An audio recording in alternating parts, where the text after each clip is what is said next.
Mark chapter 11 from verse 12. Mark 11 verse 12. Now the next day, when they'd come out of Bethany, he was hungry. And seeing from afar a fig tree having leaves, he went to see if perhaps he would find something on it. When he came to it, he found nothing but leaves, for it was not the season for figs.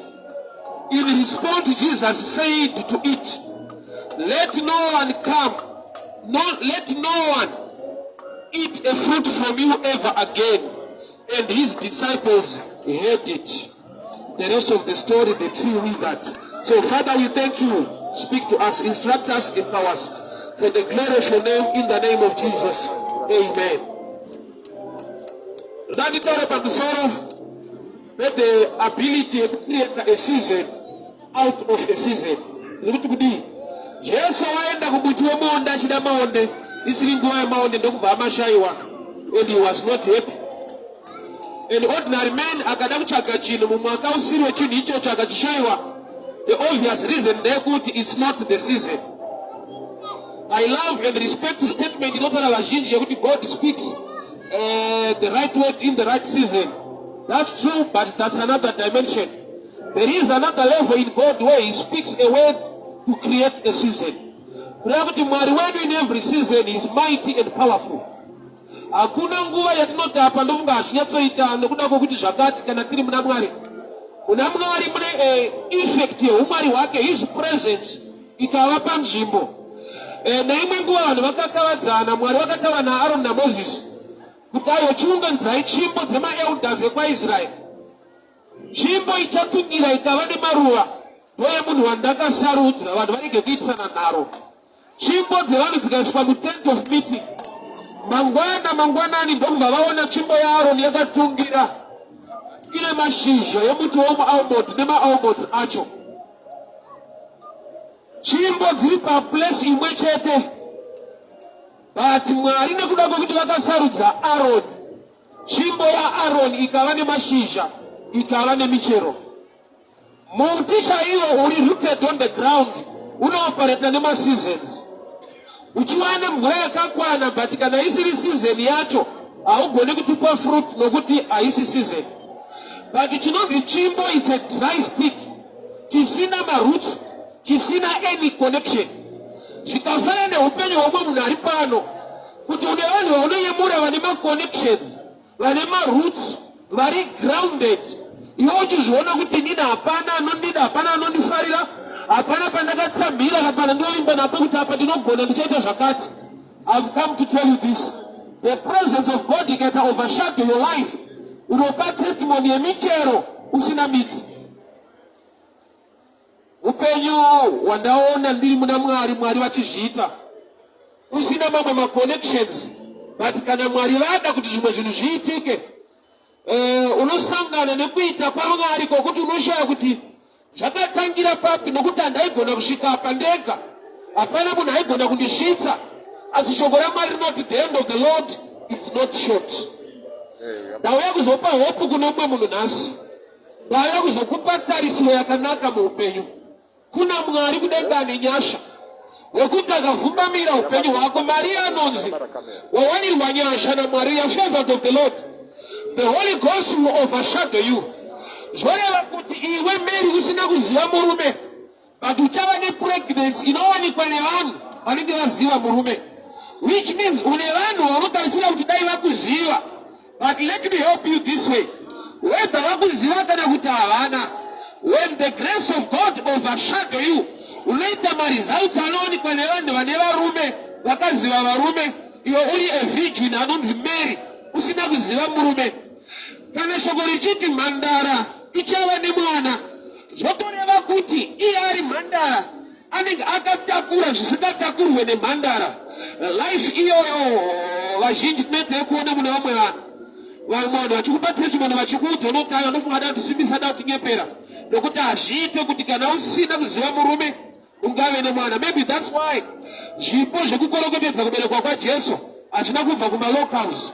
Ma-locals vaiva nema-questions yekuti ada kuti nyepera, ada kuti vhara akaziva murume sei ane nhumba ari kunyepa ndezvemweya mutsvene Mwari ndokubva vamova mawise men from the east vakauya nemagifts. Kureva kuti kana wakatakura chamwari, even when the locals don't celebrate you, the hand of the Lord is not short.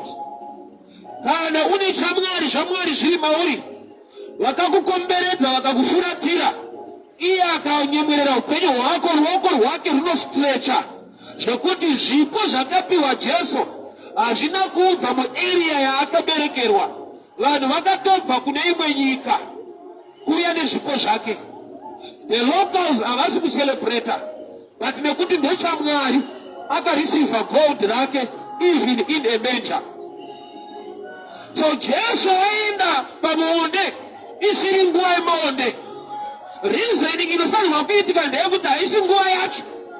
But pandinetsa ndepekuti Jesu haasi kubva musango achienda pamuti, ari kubva mutown nzvimbo inonzi Bethany achienda kumuti wemuonde aine nzara. Bible rati he was hungry. Achibva musango here mudzimba dzevanhu, vanhu havasi kuda kumupa handizive, but Jesu abuda mulocation mutown inonzi Bethany aine nzara. Indaita kuti kana uri pane vanhu nzara, vanhu vanokujega zvozviita musha. But yandiri kutuka ndeyekuti naJesu chaiye mutown maakabuda munonzi Bethany. Bethany zvinongoreva kuti a house of figs, nzvimbo yemaonde. Jesu ari kubuda munzvimbo yemaonde, but ane umwe muonde waaona. Muonde uyu asvika kuuya achiinda michero ndokubva ashayiwa anything. Mashizha aripo, wakasvibira. Auya kwauri muti hauna any produce because it's not the season. But iye haangogamuchira statement yekuti season haisi. Zvanzi akataura shoko rokuti hakuna achadya futi kwauri. Kuti akatuka muonde. Muonde unotukirwei kana usiri museason. Zvazvinoreva ndezvizvizvi. Mwari vane zvavanotarisira kuti upenyu hwako huve kana kuti zvimwe zvinhu zviitike muupenyu hwako. Kwete nekuda kwemacircumstances ari muenvironment kana kuti season yauri, but nekuda kwokuti unotenda mavari. Kutenda muna Mwari kunocreata calendar rako wega. I'll read Exodus 12 verse 2. Vana vaMwari vane calendar ravo rakasiyana nemakalenda evamwe vanhu. Mwari ane kuita kwake kusinei nekuti kunze kwakamira sei. So I want to read pakagadzirwa a Jewish calendar. Ndovuga oh no, kuti maJudha vane calendar ravo inonzi the Jewish calendar rakasiyana neredu. Right, I'll read Exodus 12 verse 2. Now the Lord spoke to Moses and Aaron in the land of Egypt, saying, this month shall be your beginning of months. It shall be the first month of your year, not of the year. Mwari vari kuti iwe nevana veIsraeri mwedzi uno ndiwo mwedzi wenyu wekutanga mugore renyu, kwete mugore. This is the first month of your year. Kureva kuti Mwari vari kuti kana ndakufamba nemi, I'm going to create a calendar. Isiri calendar yakafanana nevanhu vari kunyika. Kureva kuti kana wamuhepo hwaMwari mukuita kwaMwari, maseasons necalendar rekunze hariafekta upenyu hwako. Wafanana nemunhu ari kuita farming yandinoti ine greenhouse. Ini kana ndafunga kuti howa unowanika nguva yekunaya, ndikazodiscover kuti kune vanotorima howa even outside season yekunaya, vane zvachimba chavanobuilda chinogadzira an atmosphere and environment yekuti mushroom igone kukura. So kana science dzichigona kuita chinonzi a greenhouse effect, the same with God. Ane a Goshen or a greenhouse effect muupenyu hwevanhu vanotenda kwaari. Ndaona Mwari vachiita chinhu ichi muupenyu hwangu hwekuti ndinogona kupupura kunaka nekugona kwaMwari. Kwete mune mamwe makore esanga akanaka, but makore eCovid ndaona kuita kwaMwari kwandisina kubvira ndasangana nako kunoshamisa zvikuru zvisina kuitika kumashure kweso. Iriyo season yekuti munhu wese ane reason yekungoti because of COVID things, my business and everything church low, so we didn't expect much. Tichaona kumberi. Yet ndakasangana nekuita kwaMwari kunoshamisa museason isiri right. So Jesu parku ya pamonde achidawo maonde isiri nguva yemaonde aifanirwa kungodzoka naisiri nguva yacho idzokere gandiende. But anosvika pakutaura mazwi ekutuka unotukirwa imonde uri kupa vanhu wrong picture kuti mwari wedu anooperata neseason. Why? Nokuti mwari wedu at any season iye ndiye anokonzera a season to function. Alright, I'll repeat again. Kana uchifunga kuti blessing yako iriko hameno gore ripi zvinhu zvanaka zvakufambira musha. Faith yako wakabhesa museason iyoyo. But kana wakabhesa faith yako muna Mwari, get ready for a blessing at any time, any month, any season. Mugore kuti zvakaoma kuna nokuitira favor zvinhu zvichikudetsa. Iva nemind yekuexpecta kuti God is about to do something in my life. Achizvifambisa sei? That's not your part. Part yako ndeyekutenda kuti anoshamisa anozvigona. Munhu akaisa ivhu pambeu muvhu hapo tichi achifungura kuti pane zviri kuitika here. Aiwa, tarisiro yake ndeyekuziva kuti mune zvinotoitika kana yafudzirwa. Anozongoona yakutungira. Your role ndeyekuisa mbeu muvhu wondovata kuti inokura sei. Isystem yakaiswa museed already. Haina kuparticipate kwako. Seed pachayo ikaitwa muright environment ine zvainofanirwa kuita zvisinei nafama zvekuti iye anotondovata ozodzoka atono pane pari kutotungira zvaasina kubvira aisa effort zvaanoziva kuti it's hidden in the seed. The word of God is just a picture of a seed. Shoko raMwari harizve. Iye wakasvimirira shoko rake rinozadzikisa chaaritumira. So paari kuuya pamuti andirangaridza paakapinda mutent of meeting akaenda panzvimbo yaAroni ikava nemichero ikava nemashizha kwete kuti muright season kana kuti hamusi during the night. Vakanoisa tsvimbo mutent of meeting during the night. Mangwanani vakaona pane maresults. Scientifically kuti muti unyatsoperata better uye masystems 3 andonditsanangure chikoro chainditi netsei but ikaka system kaandokaziva ndikanditsanangure. First system inonzi hydrotropism, a response of the roots to the source of water. Hydro means water. Zvona kuti kana pano pane mvura iri kuerera tine muti panapa zvinoitika pasapa ndezvekuti midzi yemuti inobenda towards where the source of water is. Inonzi hydrotropism, a response of the roots to the source of water. So muti unoda mvura, so midzi inobenda towards the source. Chimwe chichapa kukura nekuti zvinhu zviite zvakanaka is sunlight, zuva, nokuti muti unoita inonzi photosynthesis, which means a response to light. Inonzi phototropism. Photo means light. Muti unofanirwa kuresponsa. Kuneti upper dimension number 3 igravity. Kuti kana ukadyarwa muti upside down unoona uchibhenda wakutarisa futi mudenga. Iyo order iripo yekuziva kuti kana gravity ichipfuura muti unofanirwa kukwidza wakadai. So ma3 stages iwayo pachimbo hapana. Usiku hakuna sunlight. But chimbo yaAroni yakamuka museni ine michero ine mashizha. Chimbo haiti hydrotropism nokuti haina midzi. Hapana mvura yakasapura yakapinda kuti zvinhu zvibude. Chimbo iri dry, haina anything chiri active mukati. But the presence of God yakakava those 3 stages. Mukuru regandi kunze chinhu ichi. Utera hwako hunokavwa nenyasha dzake nekururama kwake. Kana achinzi anosimudza marombe kubva muguruva kureva kuti anotokubvisa kuurombe ikokoka wokuwanira nyasha dzekuti unge uri pasemu yevho nemachinda zvokuti kana wakupa testimony wakutaura vanoti ada kutinyepera ada kutisimbisa hazviite. Kuti idofa iye anga asingagonei tonga upenyu hwake ndokaakabva hakunyepa.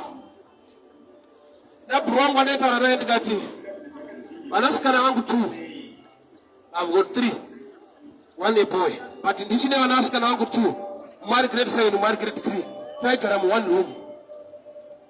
Namungana henya sorowa kunyari tozwa kuti hazviite uyu zviye zviri right zvinoita alife kune kunobviwa zvinoita ende muone room imomo property yese iri imomo ando advantage vanogara muone room hazvibiwe boys uri imomo mese uri maroom ese ipapo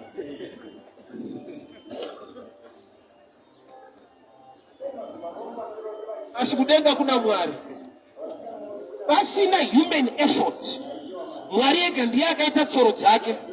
Kwaita musizon yakanaka when things were tough. Extend yekuti ndinochipenya musoro kuti ramangwana ndinotangira papi rendi ndobvisa ndakadi ndoenda yekumusha. Kuna Mwari wekuti his presence ikakuvhumbamira unoita michero maalmonds. Zvanzi tsvimbo yaro yakamuka ine michero. Kwaita ine midzi. Pakaita midzi munobvanisaka nofunga yakazowana kuti manutrients ikazodai. Vazhinji vedu tiri kufira kutsvaga maconnections asina ine destiny yako nekuti kuna akangokuudza kuti get the right network, be connected. I'm not saying kuva connected on the ground hakuna kunaka, but the best connection is when you are connected to him, author and finisher of our faith. Why? Nobody vanhu vanoita zviri professional zvakarongeka, but Mwari anoti kana zviri professional zvakarongeka zvaramba anoita minana.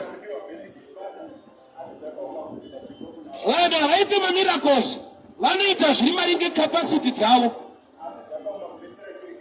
Akashama zokupa mari next week akasvikirwa nenhamo anokuti very sorry mari yandakashandisa kunhamo no proper way, but kana ari Mwari zvakatosiyana zviri proper zvikaramba anoita unhu hwake hwekuti zvoshamisa chinda werugare. Anonobata dzimwe engo dzine blessing dzekuti wega unoshava kuti ndega ndaigona kusvikapo. Hakuna assurance inonakidza yekuti Mwari anokuitira chinhu chekuti wega unoziva kuti kana sekuru wangu akasingandiitire izvi, kana baba wangu akasingandiitire izvi, kana level yekufunda kwangu yakasingandisvitsapo, kana maconnections angu kune level yaunofana kuona kuti uyu ndiye Mwari uyu. Hauna anokuudza aiwo, unofana kungoona wega kuti apa ndiye Mwari manje. Nokuti ndega ndaikwanisa kusvika apa even nekungwara kwacho. Ndakati Mwari vakaita hope vakandidaro ndiwe mushumiri. Nodai vasina kudaro anga ari mahwani. Rozi kungwara chekundivhara vanhu mutauro mandikwanisa. Kana kunzi kubata vanhu ngunzu pawa hapana. Chitsotsi chacho hatigone, kufunda kwacho hapana futi. Sandaifira mahara. Dai Mwari anoti tsano zvionerei zvekalling imbomirai. Aindikuwadza. So kumushumira ndokuda zvisingaite. Nokukati ati mhanya nadzimai tatavaedzi ndikaudza kuti imbosarai pano ndepeita umbomhanya kuroti. Kushumira Mwari kunotiitira mushi. Wai nekuti Mwari wacho unoita zvinoshamisa muupenyu hwangu. Zvinondimotivheta nokundimuvha kuti ndoraramirei besides kuparidza Kristu. There is no point ndikaswere ndakagara ndotonzwa kurwadziwa kuti akuma unopedzera kuparidzira vana. Akasakana achiri mauri Jeremiah ari chinenge moto so. Nongonzwa kuti zvinhu hazvina kumbina musha, must be somewhere, must be preaching somewhere. Why? Nekuda kwokuti zvakandikomberedza zvese is the hand of God. Handina chandinogona kunongedzera today kuti apa ndokungwara kwangu, iyi ndo effort yangu, aya ndo maconnections angu, aya ndo mabhura angu. Handina kana one chandinogona kunongedzera muupenyu hwangu kuti apa ndakaita ndina. Hapana. Ufunge ndikutoreresa hapana. Kuti handakazofunda, paipai ndakanyatsoshanda paipai ndikawana mari dzangu ndikatenga chinhu ichi ndikazoronga izvi handina. Zvese zvakandikomberedza ndiye. Saka ndiswere ndakagara mukamfoti yeizvozvo ndichitadza kuuya kubasa rake ndotonzwa ndarobva kubasa. Because mudhara wacho ari kubhadhara.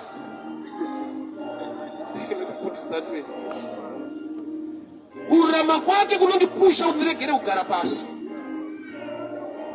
Hama dzangu Mwari uyu kana zviri zvemaprotocols nemasystems zvaramba, haati it's okay zvaramba toona next time. Anoita minana. Chokwadi shokwadi haritendere kuti titeere minana. As it rinoti, if you believe, signs and wonders will follow you. Kushaikwa kweminana ituri question mark. Usarelaxeka kuti aiwa titeere minana ine basa rei. Mark 16:17 inoti, if you believe, you cast out devils. And signs and wonders will follow you. Lauti ukasateera minana uri right. ukasaterwa neminana hausi right. Wakanongochekwa kunzi aripo here ipapo. Waimwe kiri izi kucheka kuti Mwari aripo here. Une zvaunofanira kunongedzera muupenyu kuti zvazviitwa nekungwara kana nekurongeka kana nekuzivana nevanhu, uyu ndiye Mwari.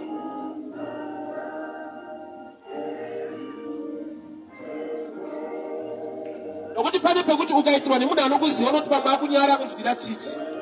But if a total stranger akaita chinhu chiri outstanding life mako, zviri pachena kuti unongonongedzera kuti asi ndiye Mwari.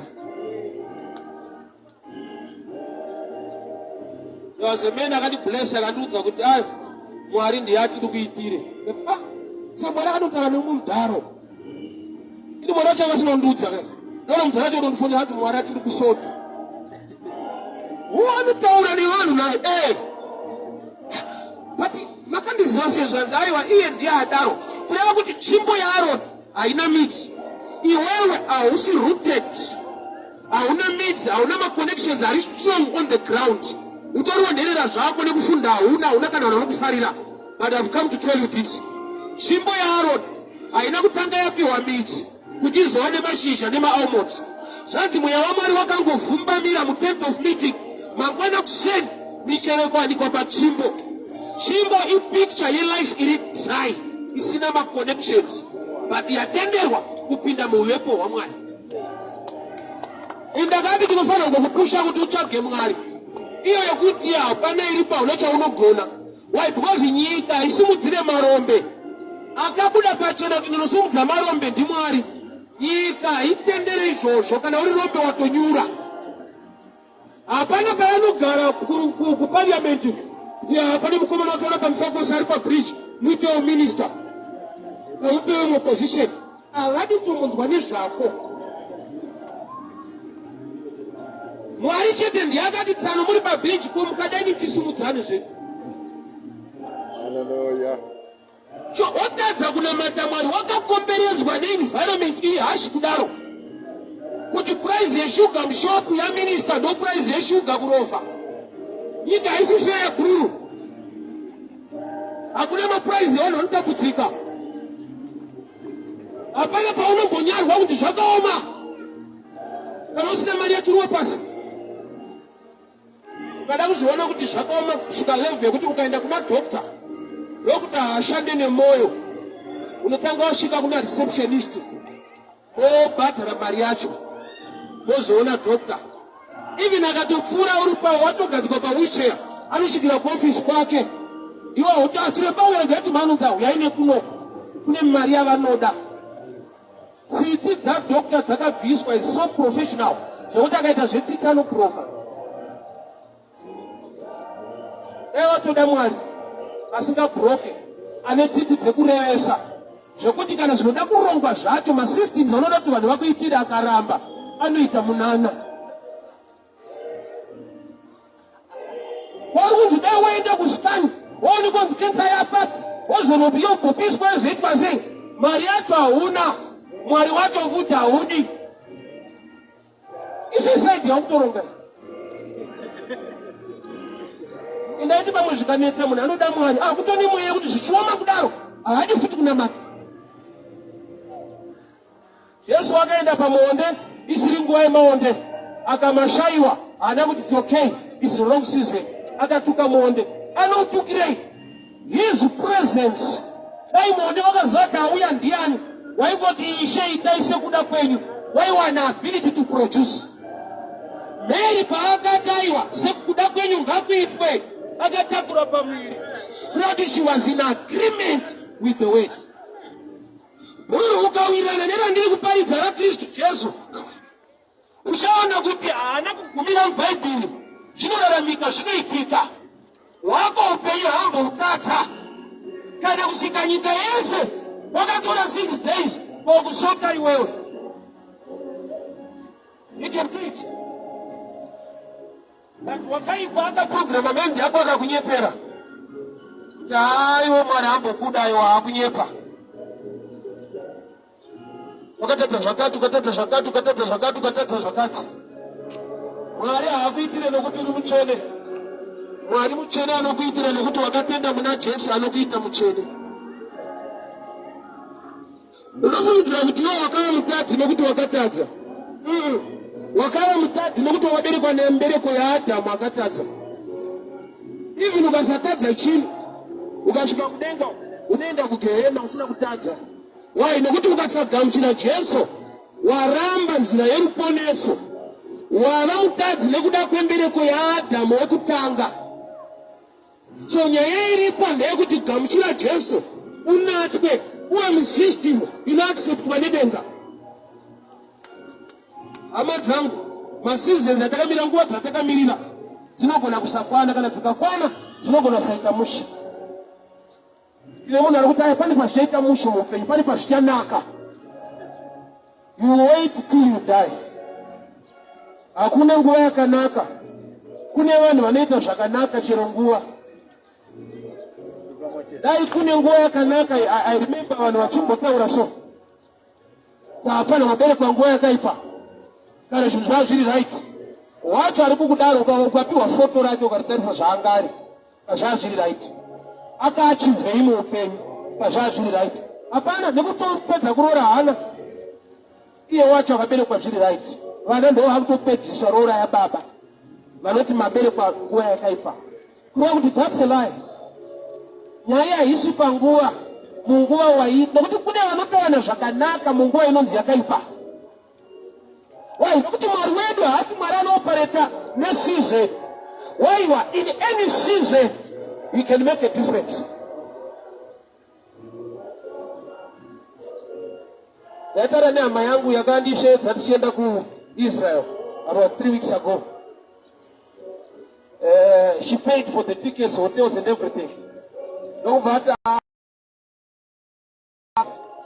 research ndakaita ndakaroti mari aitaurwa kuti tiende kuIsrael 2.6 years. Zimbabwe nemamirira zvakaita munhu akaiwana hamboisa pandege. Hey, let's be real. Uona 2.6 ngokwira ndege usanga nereality yako. Wow, faith yakawanikwa nemukadzi aiva neperish of blood. Asiri aifambirwa. Jesu aitenda kumba kwaJairasi. Kune mwana anga 12 years anga atofa. So mukadzi ndofunga ndonyaya akanzwa kuti Jesu ari kupfuura apa. Kune mwana wa 12 years kumba pane problem ndokuri kuenda Jesu. Mukadzi ndobva angoita miti dzedenga kuti kana inini wofuti ndine 12 years dzekurwara. Oku Jesu ari kuenda kumba kunoatenda mwana wa 12 years ano problem. Saka ukaona problem yasvika pa12 anoikwanisa. Saka Ishe musati maenda kune dzimwe 12 ndine dzangu pano. Ndokubva anobata mukombero ndokubva aporeswa. Mukadzi haasiri aifambirwa. Jesu waitenda akagona kuhijack blessing nekuda kwefaith. Chimwe chinhu zvaunofunga ndezvananingi. May God grant you the revelation and the faith. Ugone kubata blessing yako pajeni isiri yako. I'll give you another story. But kuna akawana mwana pajeni yakatsala. Why? Any action yakaita yaka-attract that blessing, that iri jeni yakuti kunoona ya moto kusoto. Zvinhu zvaunoyemura kuti Mwari anoitira naningi ndofara ningi ndiona matsitire kwazvodi. Difference iri parevelation. Kana mutumwa atodzika ngadzikewo ane chako. Jesu akaenda pamuonde siri mangonde ndokubva ashayiwa muonde. Ndiye kana tatenda naari. Matthew 11:28. Nyai kwandiri makaneta makaremerwa inokupai zorora. He's saying, you know, there is light at the end of the tunnel. How long is the how long is the tunnel? So I like to go back. You know, Budari in pipe people. No, children, pipe in yours, who are going to pipe you. Sure, there is light at the end of the tunnel. But make sure you ask them a question. How long is the tunnel? Don't use the Zara. The systems of men can fail. They failed in Egypt. Kukundikana kwe mari huko. Kuripita kwe history ya upenyi wevanu. Money failed in Egypt. Wanu wa Egypt ya mombe ni chibake. Wakachinja mbuzi ni chibake. Wakatetika pera lefu. Mari wakatanga kutenga mari kapera. Taraichiko chakazokonekwa chii vakazviendesa kunozvisarenda kuna Joseph kuti titenge itiitenyu. Pavakava part of Joseph havana kupiwa chibage, vakapiwa mbeu. Zvinhu zvandonditsanangurira. Vazhinji vedu life yedu ndeyekutsvaga chibage kwete mbeu yekuzorima chibage chakawanda. Ukapiwa bhageti ukagaisa unodya sadza bhageti rikapera. But ukapiwa bhageti rembeu unoita makore uine chibage chaunogaisa uchirarama. So system yevanhu haikutendere kukupa source. Abraham achidzika mwana wake pamba Ishmaeri nemukadzi wacho Haga, akavapa bhodhoro remvura. Vari murenje, mvura yapera. Mwari akavhura Haga meso akaona tsime remvura. Difference yezvevanhu naMwari. Vanhu vanopa mabhodhoro emvura, Mwari anopa tsime. Source nebhodhoro zvakasiyana. Zvese zvaunochema dai ndinganijeka ndingainditira zvakati, haakupe source, anokupa bhodhoro. But ukachemera Mwari mukutendeka kwake ane matsime anovhura. Saka wakaona kuti pakanetswa Isaac achifukurira matsime ababa wake Abrahama, vaFiristia vaifusira. But tsime raIshmaeri harina kufushirwa. Why? It was a supernatural well, not dug by men. Matsime aichirwa naAbrahama akafushirwa panguva yaIsaac nevaFiristia. But tsime raIshmaeri harina. Why? Because harina kucherwa nevanhu. Mwari vakavhura Haga meso akaona tsime. Chese chaitwa naMwari une guarantee nekuti unoramba uinacho. Chaunopiwa nevanhu unogona kupfuturwa nevamwe vanhu.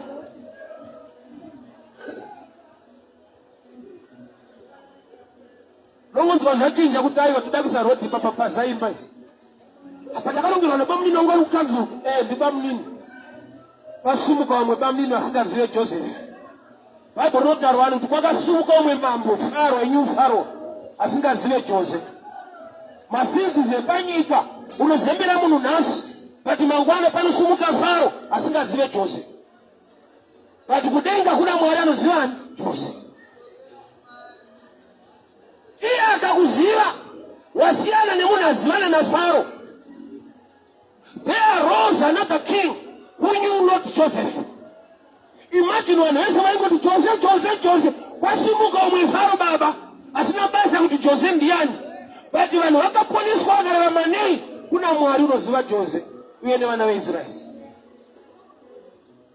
Season yawakamirira mwaka wawakamirira. You die waiting. You need to wait upon the Lord, not upon seasons. Why? Because He is able to create a season for your life.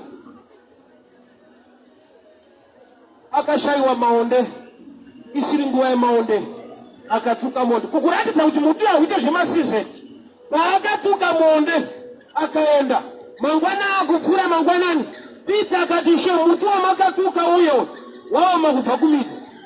Inguva here yekuoma kwemiti haisi. Sei dadaro, zvanzi Jesu ari kure, akaona muti une mashizha uye wakashibira. Kurati wanga uri muzhizha munguva yekuva uri mashizha ari green. Not time yekuva dry. Saka paakataura shoko chakapa muti kuoma, haisi kuresponda kuseason, uri kuresponda kuwait. The word of God can create a season in your life. Azvinhu zvemubhaibheri zvinoraramika. Kune season inonzi yako, kune mwaka unonzi wako. Usinei nekuti nyika yaunogara yakamira sei. Kune mwaka unonzi wako. Usinei nekuti mwaka yakakukomberedza yakamira sei. Muna Mwari izvozvo zvirimo. Jesu vakambosvika vadzidzi vachida kubata wasina kubata the whole night. Aparidza ari bhoti rapita nokubatikana kwakadzika. Vakabata. Yeti saying iri pachena ndeyekuti tinodyira kana kwadi kwasviba. Sei vanhu vakuzobata hoyo kwakachena. Peter akataura achiti according to your word. Which means your words inogona kudhila nemasystems ambotirambira during the night.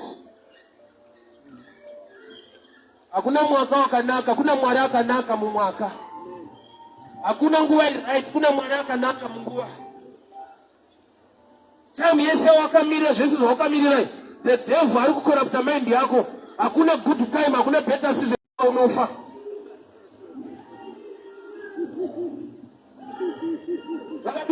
But my systems are inoma wachaita. Usaida uri true kana utimenyesha tamwe. Moyo wani kwa kwesa huko. Hauna unovara unotovara wao kwenda unabate futi. Satana itapati lewe.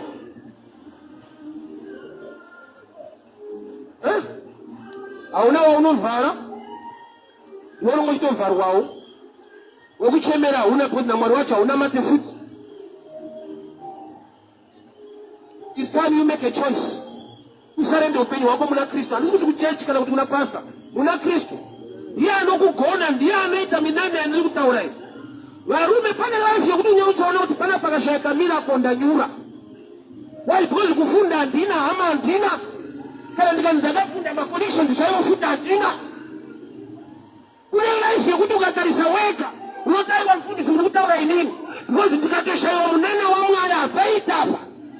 Ameno ndiri kuparisa here. Wati wane upenyu wako. Tarisa surrounding yako. Uchana utunenge chimbo yaro. Haunaka na miti. Asimwaipa wakaita washato. Chimbo yaro. Yakawa nema almond michero. Ikawa nema shisha. Without connections. But because of the presence of the Spirit of God. Wariye ndio usina. Ana kuti tuye kumachechi kwawa. Elova kuti tulira mali zenu. Usati woyo kuchechi kwacho. Usati wambotorerwa mali yacho. Unaere. Unaya kadiya ungachema twada unotitorera. Weka one kuti pani zvinotokutorera usati wauya kunoko. Basa muna pani mfano wako murwadza life yake. Asaka mboti ndikaenda kuchechi vanozondidai. Usati watombouya zvikuitwa zvazviri right direction. Ya unobata hiyo hii right de muriesi ya wina hii right. Kalaishi ka unorarama kaka right here. Usati wa complain nekuchema nekuda kwa church. Uzamu yangu sana matoka kubata. Hivi nukoona mwana zinu zvato nozoboti achipali. Ukuru. Right. Kwa huko. Hakuna better good season. Kuna good God at any time, at any season. Miti ino responda kuwet. Mutu wakafane situation ya upenyu. Jesu paenda kumuonde. Ukararama ukatedzera. Unochinja. Shakuni pamwe pawakamira kudai Mwari vanidzikira tisidai Mwari wazondidai.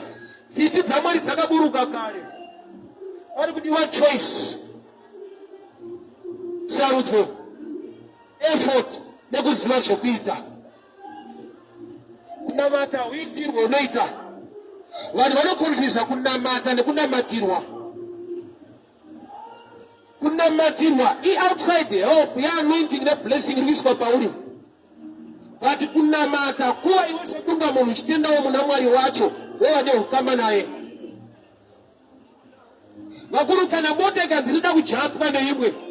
Akujumpwewo isina battery. Ivane battery rakapera yes. But une battery. So kunamatira munhu asingatenda asina Mwari wacho asingazvigamuchire kujumpa pabhoti. So ndiko unongogwina unoona but life haichite. Uri kungondonedzwa situation yako haidone.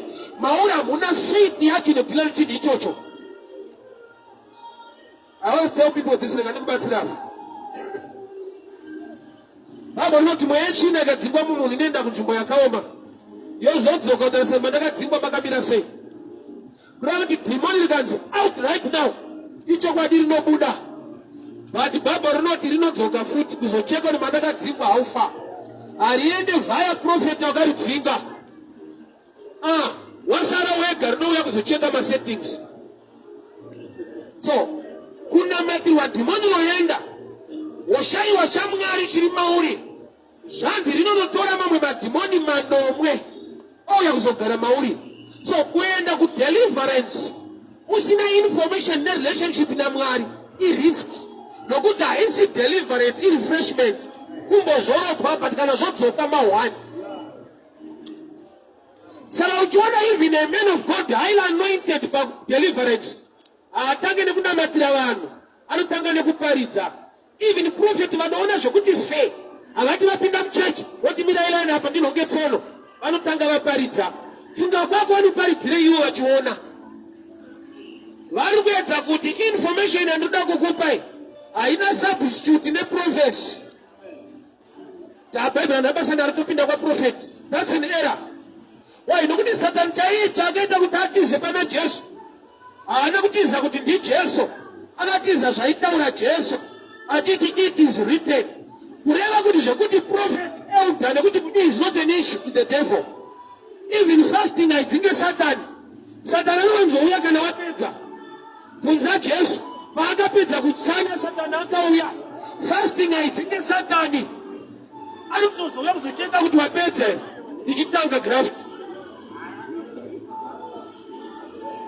Chinomudzinga chi? Knowledge, information. Why? Because here Pachake is the prince of darkness. Darkness represents ignorance.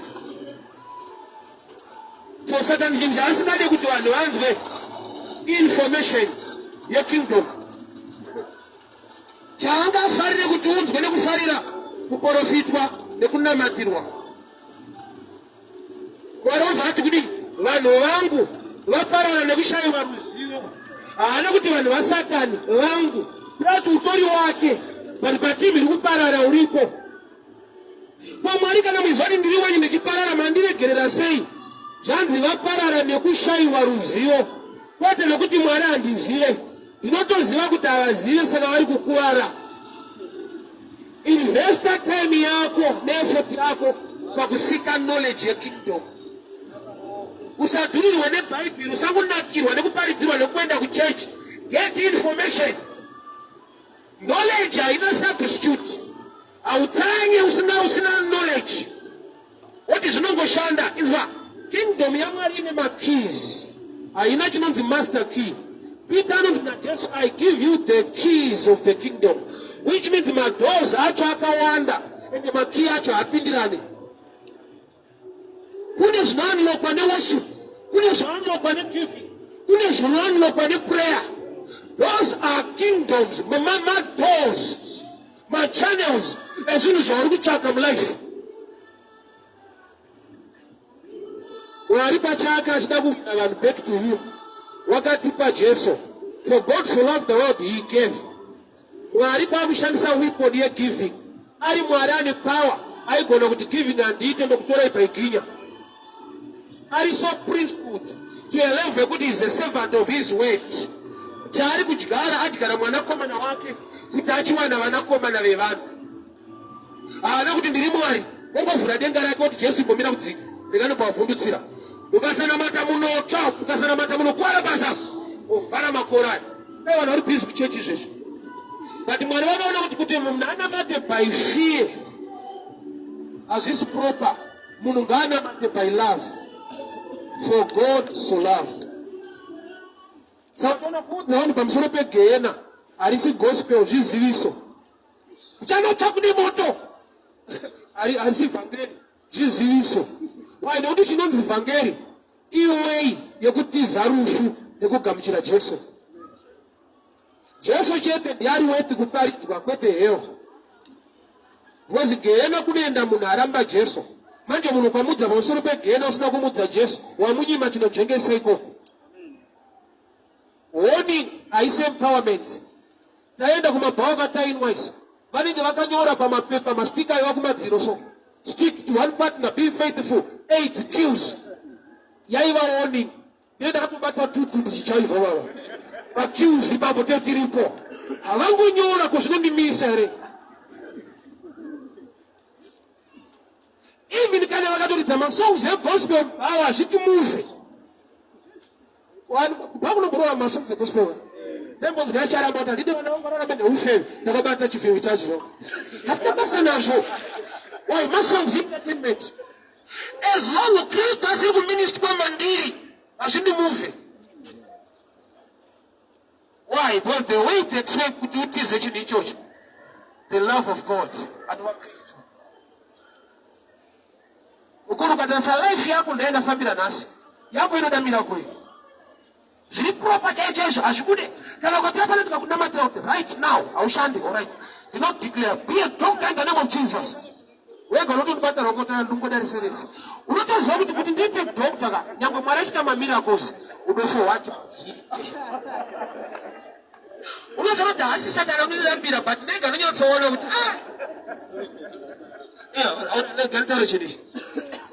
I agree with you. But when it's not it's true. But it's half truth. I explain the complete truth. Mabasa asikunetsa nokuti ukavhura pepa izvezvi unounzwa kuti kuchiredzo kutonga taulets kuri kudiwa engineer. Iwo vhari mabasa ari kunetsa. Unofanirwa kuti mabasa etype yangu anonetsa. Amene kwandanzvika izvo. Because izvezvi kuzesa patodiwa technician kuzesa. Hauna kuaplya. But unofamba kuti mabasa ari kunetsa. You have truth. Ita mabasa etype yangu ini anonetsa kuwana. Kuti chinodiwa kuimprovwa nawo ndekudoko nokuti kumabasa ariko. Uko kana kuchidiwa engineer musina kuita engineering musati mabasa ari kunetsa unoti mabasa etype yangu anoshupa. Zvinokupa kuti uzozoti okay saka ndikatoimprova ndikatoka ndakadegree ako ndinosimudzira mikana yekuti zvandinoti zvinonetsa zvinenge ndakuvhara malupoholes. Zvimwe zvaunochema nazvo hazvisiriwo kuri kuda improvement ndeikoko kwete uko. Jesu aida maonde isiri nguva yemaonde. Haana kuti it's okay, it's not the season. Why? Chakaita kuti atuke muti inyaya kuti wadzokera kuOld Testament akanoti paitova netsvimbo yanga isina miti mutent of meeting, tsvimbo yaAroni yakarariswa overnight ikamuka ine mashizha ine michero yemaalmonds. Saka iwo utone maroots utone mashizha unokuenjoya my nutrients wondiudza zveseason kotsvimbo inozoti kudii. Ururi kune nherera dzasimuka kuti mutaracha akatimanga akatikafarire research yako iripowa. Kune nherera dzasimuka dzaenda nenyika dzawanirwa nyasha naMwari. Iwo waitoona vabereki vacho kuna anga asina mutaracha haana kuzondiendesa kuchikoro kune vakazozviendesa vega zviendese. Wapalezve kuti kuna asina kukuendesa iwo hauna kuzozviendesawo futi but unongochibvisa pako ingoti vakandiregerera zviyo vajoine kuti takazviregerera. Sorry, kanenge God, I feel reality life. Chokwadi Bible shall know the truth and the truth shall set you. Ambotama mama shopika kumana pindai ndopa zesa. Munofira pa transformer. Imagine mutati mabasa ako. Natukira pa malata tukuba tunofira pa tambwa. Zikatona ka United West life yako.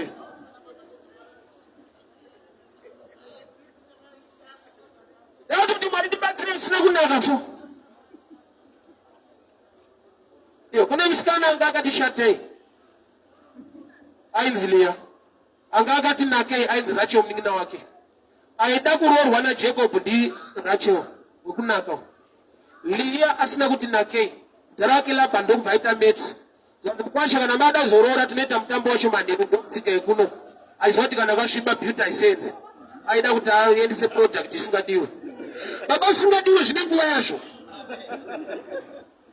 Vari kodiwa wisdom yekuzoti tikada kuroresana masikati uyu anosara ngatiteizvo usiku. Saka Mwari nemungu wachitoti Abrahamu vana vako vachaita senyeredzi. Why? Nyeredzi ine mukana wokushaina during the night, not during the day. Unati the star anointing ikakubata when things are dark you can find a blessing. Amen. Vana Abrahamu vana veIsraeri kwavari kukutezetu but life iriko kunoyesonzwa kuti yes kaupenya. Why? Murima imomo vakapiwa the ability to shine. Takaenda kunonzi kuDead Sea kana ndiri kuIsraeri sei kuchinzi kuDead Sea is the lowest place in the world, is the lowest place in the world. KuDead Sea mvura ikoko iri too salt. Saka kuchinzi Dead Sea hakuna mhuka kana one inowanikwa imomo kuDead Sea. Ende ndoega mvura yekuti munhu akapinda anyure unoflota auswime. To some it's strange but it's true. Anofollow on Facebook and I send them my pictures all over anandiri koko ndai broadcast live. KuDead Sea munhu akapinda mvura unanidi yekuswima aunyure unotoflota kurara kudai. Why? Because system of gravity chinhu chikaenda mudenga chinodzikaka. Ikoko is the lowest part in the world, not in Israel, in the whole world nobody lowest. And the mvura iri too salt iri heavy saka munhu chaipinda mvuremo anoflota. Iyo nzvimbo yakanzi debt iri kugenerata revenue for tourism kuIsrael. Panonzi debt ndopari kuita vanhu kuti vave life. Life yevanhu kutobva patodi mahotels nezvizvi vanhu vari kubenefita nyika yeIsrael iri kuwana revenue yetourism vanhu vachiuya kuDead Sea chakafa tiri kupa vanhu upenyu. A blessing zvainoita. Hamuna mukanana memomo isalt water and ivhura imomo rine qualities ekuhila skin. Kutone sipo inototengeswa nemasalt anotengeswa kugezesa akanzi Dead Sea salts. Dead Sea soap. Chinhu chiri kunzi chiri dead pachiri kupa vanhu life. Kana blessing yaMwari ikabata pauri zvisina basa zvinokuitira basa. Akatibata vhara zipi nemanzi ake achiita mari iwe unayo naturally fana mari mumaita yekuchekesa. Small like a joke but ukaonesana mumaita manzi yekuchekesa. Vhara zipi utoita mari iwe yako ndeyako fair hauna kuchekesa. No set.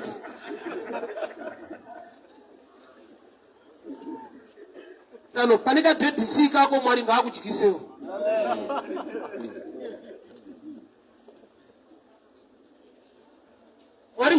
There are people who are gifted, but they are operate the wrong side. Just a picture of now. Journalism yakaligwa naturally mari. But here anakuzoita journalism anokuita zvimakuwa chete. No say andorowa panyaya dzacho. Boxing anoigona but kurowa mukadzi chete. Obviously find wamwe achita mari nayo yachitorerwa. Pane Dead Sea yako idya nako. Jesu pamuti waari kuda maonde nguva yacho haisi. But paakataura shoko muti wakaoma unoomere isi nguva yacho. Unoresponda kuword. I encourage you as a believer, speak words of life per situation. Nyika inonzwa mashoko aya. Ndakamboenda kung'anga vamwe vaita kuendeswa nevabereki ndakura ndakamboenda ndega. Vachienda mbuya kwaRusato. Mishonga yatakapiwa ikoko yanga mishonga yekuita nezvekubasa wataitiro. Tikati muzukuru uyu unosvika nawo woisa muhomwe wakubasa uchingopinda pageti unotaura mashoko. Saka ndikati kwa vanhu vakadzwa unotaura pasi pasi. Ndikaona achisipidzira nyaya unotaura. Saka ine tikati andi mushonga wacho ndinawo. Ndikanyararawo. Ndopandakadiscover kuti mushonga wacho unototemba matauriro angu. Basi mudhara yakanditsimbidzira kuti ukasataura zvikuru. Basi mushonga wacho mati une power wani zvikanzi power racho rakatobatwa nemuromo wako. Saka unozoona kuti kune mamwe masystems ekuti haadi kukuudza kuti muromo wako mushonga. Ayoti mushonga ndowanda kupa iwe titaura. Yetu zviri pachena ndezvekuti ndikasataura mushonga wacho hauna nyaya. Saka mushonga wacho unongonotemba inini futi. Akaenda una headache kuna chiremba akadiscover kuti lack of water usumwa mvura yakawanda. Hazvidi kuti akudze izvozvo. Unofunga kuti pamwe asi professional. Anokupa mapirizi ropfu oti with a glass of water. Baba mune muchingodutira henyu mvura ichikugadzirisai. Wega kuti unoziona kuti haisi nyaya yemapiriti nyaya yemvura. Unoti dhanda ndikangoti ne glass of water. Wada kubvunza mumwe chiremba kuti ndikaita ari kusvisvina zvati aiwa inwa nemvura. Nomana zvati mvura ine nyaya. Mazuva anozviita. Handisi kurorwa. Andi mweya yetsvina iri kunditeera. Shuwa mweya iriko. But mweya yetsvina inogona kukonzeresa kukura neutsvina. Saka kuti azokuti une utsvina unotanga kufunga kuti madzibaba avaone. Vanongoti matombo matatu unogeza kuseni masikati manheru. Unenge wageza. Wega unochena yapera. Ende vanotora wachena zvako.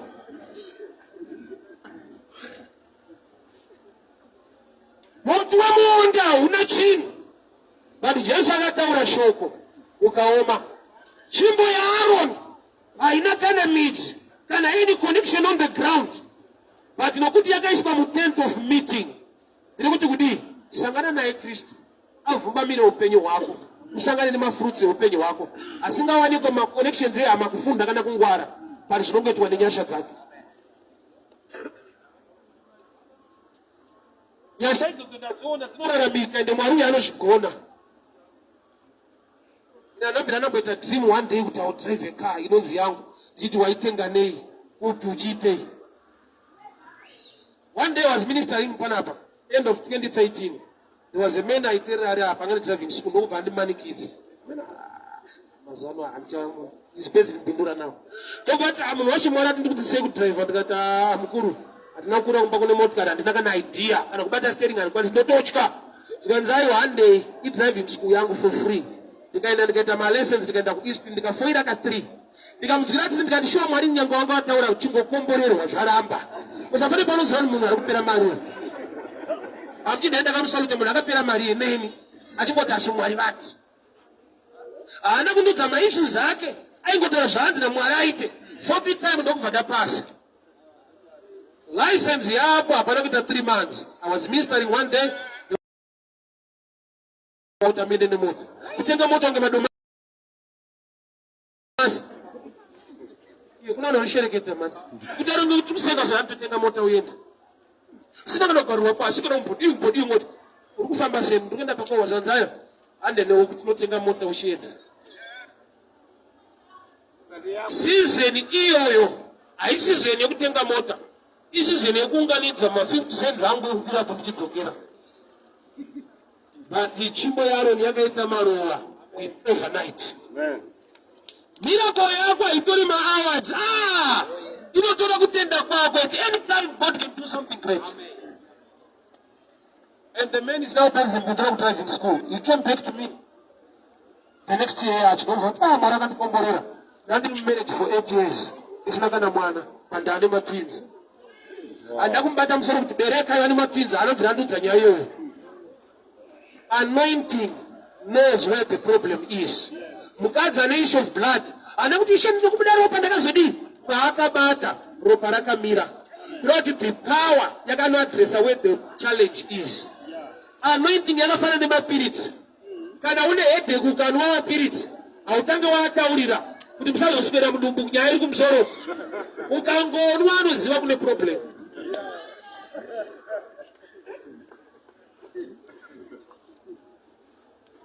That's why sometimes I choose to differ with the anointing, anointing oil of Vanyorwa. With your business, your zakat.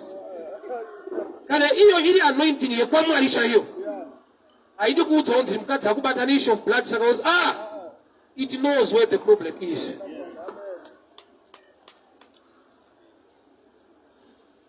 Life you have very good miracle. The properties kunyepa because ama una kufunda una kungwara una. Kwa sababu ndio unataka kutaana kungwara panisho kia ukutokiwa ndiwe. Life tifanane. In that time warasna kunidana ndendiri pama wani. Because kungwara kwatu hapana. Kanadenda hizo dai ndiko hapana.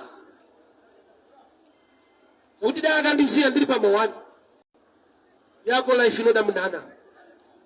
Kana mwaka ukamilira kana kwanza waita au qualify football system zacho. Why? Because kana zikati zaita wanotora amadzao. For example, ukawalinga ndikubatsira zvipachena wakafanana newe. Imagine waitwa boss kuzesa osiyafana wakwachingombeya ungazvigonere. Ukatozvigona unoita problem kumushaka unobva kunzinda usina kukwana. Uregira zvikuru newapana pana pachitambura uri bosi kwararo. Inecho edu vanhu kusumudzawo kwako. So kana wagara usina wako, kana zvikanzi zvadii, hauna wako ikoko. Wako ungatowana ndiKristu. Wekuti vanhu vasingade nezvako, iye akada, vanoshamisika uri pakati pavo. Neona kuti atirikuita kwepwete. Sana ndakatumirwa picture flyer yacho. Wanaona hapa leo wanameremekedzwa zvavo varipo doctors. Dr. Mike Samba, Dr. Pawaziwa, Dr. Annan. Unazoona ini ndaiswa ndiri paside.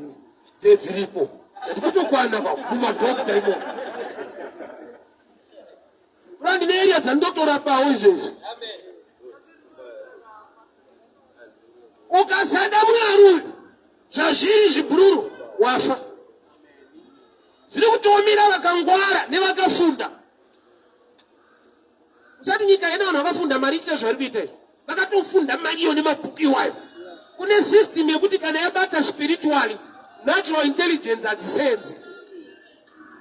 Professor pa university apanolewa nechambere sinaenda grade 3 anosakuriswa munda usiku wese. Ndiye anoticha biology, ndiye anopendeswa mabhonzo musana wake. Ichembera haiticha biology nokupendesa zvakadaro. Nyika imwe yomu iri very stubborn. Azona kunzwa munhu akapfuma achinzi aita suicide. Kuti ndizvipereti pandikutochova ndikutonzvenga vanhu kuti ndichove. Akadariko munhu tasai akaunti akadariko munhu. Ndatarisa hivi nyaya yemarriage. Natukuona amai Bill Gates vakuti achada murume. Imarina Bill Gates kuti achada murume. Vari sisi wangu ndaita ngozi. Sisi mune mhepo muchada mudhara Bill Gates. But mukadzi ari katarisa millionaire trillionaire wese. Oti but marriage handide. Saka mari chayo inogona kusatadza kufikisa marriage. Kune zvinhu zviri beyond money. Kune scripture isinonzi kukamushe nevanhu. Bible rinoti money answereth all things. Saka munhu anoti aiwa mari mhinduro yezvese. Bible riverenga okumbira Mwari kuti akuti zvinorevei. Chinhu chinonzi mhinduro chiri in both sides. Yes na no. Une chirwere chekuti ukaita even mari iripo dokta anokuudza kuti gora upedzi. Uri but ndimazi mari ayonzi mari pasituation inoti no. Chinhu chinonzi a total answer ya yes for every challenge ni Kristu. Why? Because zviri proper zvikaramba anoita munana. Vakasa kubatsira vanhu ukaronga masystems ese kuti uonekwe zvikaramba Mwari ndiye anoita kuti uonekwe. Jesu akaberekerwa mudanga but zvipo zvakauya mudanga zvigoridhe. Mawise men vaitungamirirwa nenyeredzi kwete neintelligence. Zvinonzi zvako naJehovha kana zvifanirwa kuuya muupenyu hwako zvinobviswa palevel iri human. Denga rokontrora blessing kusvika yabata pauri. Panyika pane vanhu vanotsikirira vanhu. Kune vanhu vari gifted and they are not going anywhere. Why? Nokuti munhu wacho ari kuselekta vanhu kumusoro haana basa newe. Indaitamba bhora wanyosora kuti ndomukunda but pari kusetwa team handipindi. Mufesi wakochi zvinozivana. Ende chipo ichocho chototsikirwa enda hakuna kwaunotozoenda. Panyika pari stubborn zvekudaro. Uri gifted kudaro uchigona zvaunogona. Kune vanosimudzirwa vasina zvavanogona. But the Bible overlays kudii time and chance are given to all. But not all pano qualify iwe uri uneducated usina kana hama. Time and chance are given to all. Anopiwa nani kwa time and chance na Mwari kwete nenyika.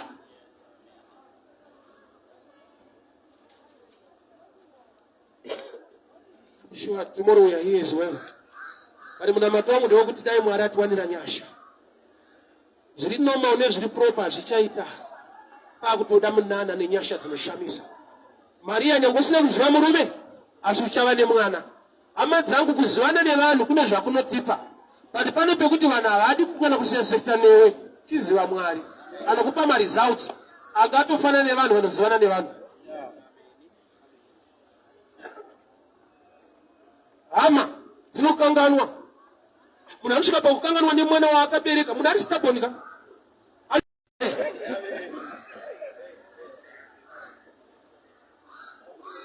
Zviri obvious, zviri common, asisi common, asisi obvious.